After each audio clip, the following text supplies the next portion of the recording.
tell me a little bit about the value of occupational therapy in today's healthcare system. The value of occupational therapy, I don't see tremendously different between today's healthcare system and tomorrow's healthcare system. For any discipline, and especially occupational therapy, to be as effective as it can be, there's a lot of education of the client and the client's family involved. And one of the ways of doing that is facilitating that patient and family to manage themselves when they are home. Lots of times now, physicians will give a patient a list of instructions. Here's a list of exercises. Most people, when they're just given something, they will do it all wrong. Their positioning won't be right. They have no idea, many of them, their proprioception, where their arms are, or legs are, or head are in space. You need a therapist to work with you the first 2 or 3 times until you get it. Right.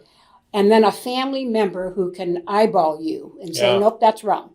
We had a patient once in a skilled nursing facility who was there as a custodial patient, or a resident in home, I think we call it. That patient had a lot of ataxia, a lot of incoordination, a lot of mentation problems, sequencing, and what the OT did for that person, what they wanted to do was to not have to pull the chain at night and have somebody come in and help them to the bathroom. That just drove them nuts. They wanted to do that by themselves. So the OT assesses their physical environment that they're in, their capabilities motor-wise, their capabilities in sequencing an activity, their visual capabilities, and she set up the environment so that he could be successful. So it was a pole, a ceiling to floor pole right by his bed that he's a very tall guy, he could pull himself up on that pole to get a to be standing up. She made sure that the light was always on in the bathroom and that the nurses knew that, the little night light.